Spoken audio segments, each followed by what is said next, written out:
Okay, so I have to respond to Range Day Bro because he has like 6.3 million views. That's a lot of views. And he posted something from someone else who I think both these men are ex-military, maybe snipers, maybe. I was listening more to what he was saying about this supposed second shooter that's a sniper. And so people are embracing this. And I'm laughing because, just like I say in past videos, words matter, visuals matter. So, this is Kirk assassination, new video evidence changes everything. And this was 5 days ago on Range Day Bro. So, this is what it looks like. And I'm sorry, I am not a techie. I am so sorry. Maybe eventually I'll figure out how to pop up pictures here for you. But I just want you to see we're focusing in on this part up here. This is the area up here where we have the sniper. Okay, here's a closer picture. Again, the sniper is up there. The students and window and cement is below. Okay, we get a closer visual. Okay, this is very important because this is what first made me go, what? So we are all made in the image of God. We are all different. Thank God. I would not want this earth to be full of artists. Oh, that would be terrible. But some artists, absolutely phenomenal. I also wouldn't want everyone to be doctors or teachers or lawyers or, road workers. Thank God for the truckers. We need a balance. And isn't it interesting and fascinating how we do have a balance in life? How people do like to do different things. And it makes this living here pretty cool. But as a visual person, little things drive me nuts. And so we have in this shot something I noticed right here. And I don't know if you can see it, but when I go to the next shot, you will. This right here. And keep in mind this little green patch right there too. So this right here drove me and still drives me nuts. Why? Because architecturally, this is absolutely unsound. Like you can't build a building with something happening here off. What is this? At first I was like, what is this? Is this like a temporary scaffolding of some kind or a temporary wood slats? And then I'm like, no, that's a window. That's a window reflecting something outside. But then how come a window isn't connected to the cement? Right? Drives me nuts, stuff like this. So let's go to the day Charlie was there. Wonderful Charlie before he was horrifically assassinated. But let's see. Oh, look at that. There we go. There. Now, Range Day Bro says, hey, bro, I want to just let you know, bro, you're wrong. He says this was not doctored, that he went back and he checked it to make sure it wasn't doctored. Now, again, he's not a visual guy, I assume. Well, it seems odd that he wouldn't have caught this if he went back to check it. But if somebody says to you that they have gone back and checked it, please just check it to yourself. My dad always taught this. My dad was a bomber pilot, and so I have military background. But he would always check his plane, even though the tech guys checked it. And maybe it irked some of those guys, but he would always say to them, I'm flying this plane, you're not. I'm getting in this plane with my life, and I'm checking every nook and cranny of this plane. And that's, I guess, funny because I think that's why I'm like I am. Visually, I'm like, nope. So maybe Range Bro didn't catch this that I did, but it was odd, and he probably saw it and didn't think anything of it. But the fact that we look here and we see clearly that was not there, And we can see a closer up picture. Now in this closer up, you can see that green part I told you to remember. So we know that this is that section. We can also see where somebody who had a lot of imagination decided to create the sniper there. And so that's how that came into being. But there's a railing there. If you can see, there's a railing up there so no one falls off. That's gone. And we can see that when we look here, the railing's gone. That little green part is right there, as you can see right there. And we have the sniper made out of this little dark lump. And we have the reflective window that's hanging off oddly from the cement.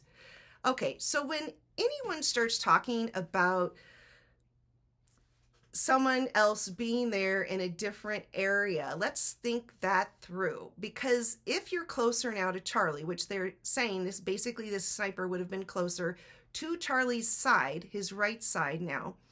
And if you're closer and you're up high, the things below this perspective here, the things below are going to get, the closer you get to somebody who's below you, because remember, this was like a stadium. So Charlie's tent was sunken in.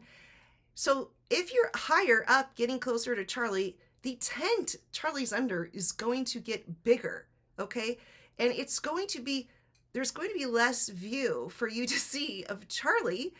And there are people beside Charlie, which they also didn't show you. But there were these three men. You had a man in black, a man in white, and a man in green. And here's Charlie. And these men were on his right. So not only do you have the tent that is covering now Charlie much more than if you were at a further distance in front of him, like the true sniper was.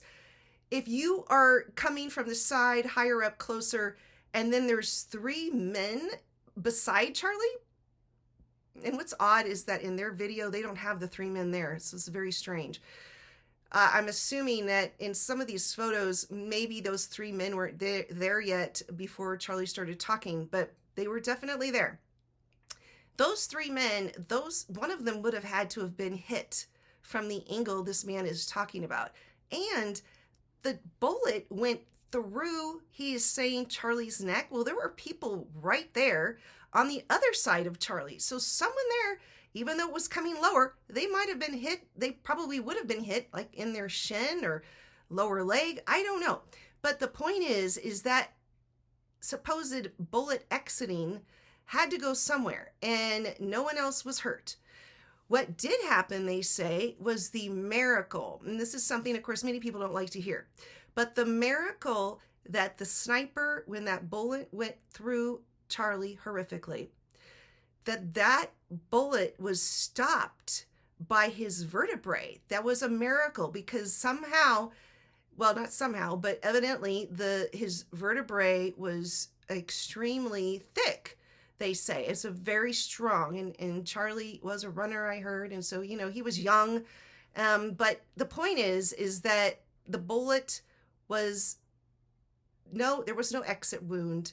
And the fact that this was doctored and people are trying to say there was another sniper there that day and people are believing it, that's why the Bible says there's wisdom in many counselors.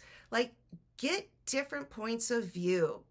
I get it. You want to, think of this conspiracy, and especially Candace Owens. She wants to make sure that the Mossad was there and that they are the ones that killed Charlie. Maybe even Bibi Netanyahu was there himself up there on that day.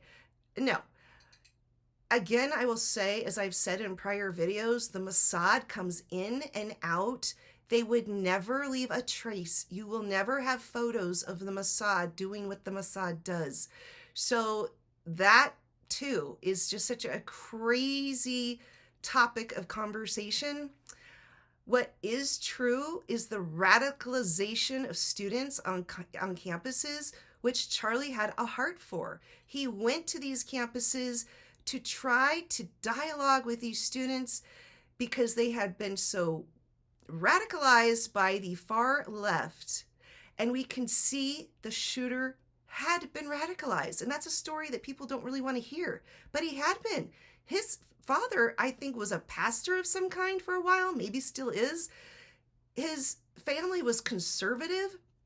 He went to university and became wrapped up in extremism, lots of negative thoughts, and thoughts that unfortunately took him to a point where he believed Charlie was a racist, which, if you listen to Charlie, he was not. He was trying to talk to the students, especially the transitioning community, of where if you take these meds, they've got side effects. You've got to take them for the rest of your life. That you do surgery to transition this way. You can't reverse it. These things are serious, and he cared about them because the stats also show that those in that community still are depressed, and many still, after the meds and the operations, commit suicide. That was what Charlie cared about. Yet those people in the community, if you try to detransition and talk about it, they block you. So there's something definitely wrong about that part of the community. I have a friend who transitioned, and so I am very familiar the upkeep of somebody who goes from a male to a female, and how you have to daily do things with your privates to keep yourself healthy. And it's a lot of work and upkeep. But the thing is that it's not, Charlie didn't hate them. Charlie loved them. He was trying to share with them a better way. You're made in the image of God. You don't need to take extra meds that are going to have to be something you take for life. And you're basically supporting Big Pharma. And you don't need to do these radical surgeries that then you're going to have, I don't want to go on and on about it. But the point is that he had a heart for those in the transitioning community. And I am not saying that there are people who desire to be the other gender. That's a fact. But it's these extreme stances and the extreme radicalization that then got Tyler so caught up in it because of his lover, who was part of this community. And obviously he cared for his partner, lover, roommate, and he obviously felt like he was defending this community from Charlie. And that's what's so sad, and that's what we don't hear enough about. But obviously we are to love all people, and everyone is beautiful. And I personally believe, even if you go and you change your parts and everything like this, God still is loving you and caring about you inside. Your spirit is what's important. That's what's really the thing we should be focused in on. And that's why Charlie brought it back to the Bible and to your relationship with God and Jesus Yeshua, is because he cared about the spirit. And that's ultimately what matters. God isn't going to judge us on the exterior, what we do. If someone's got 1,000 tattoos all over, or if they, physically change themselves for different privates, these things, God doesn't matter. But the sad part is if, say, a woman is transitioning at 18, and then she has, because I've known people that have done this, removed her breasts, okay? And then at 28, she decides she is detransitioning, met somebody that's now a man, and now she wants to have a child with the man. She's denied being able to nurse. Okay, that's just a fact. And I have to say, as someone who has had a child who's now much older, it is such a beautiful connection when you have a baby to nurse your child. It's just something that is a woman understands, and you're giving life, you're giving nutrients and sustenance through your milk, and it's just amazing because you're not producing milk all the time. God has created us so that women create milk when they have children. And it's just a phenomenal extension of us as females, and if we choose or do give birth, how that connection is with the child. And there's been scientific studies that when women do nurse, they increase the bond with their child. And there is stats about nurse milk versus non, and also just the connection of the child to the mother. There's a lot of scientific basis for that. So it's a powerful part of womanhood, of giving birth and life. All right, l'chaim, to life. God bless you all. God loves you. I love you. Peace, shalom.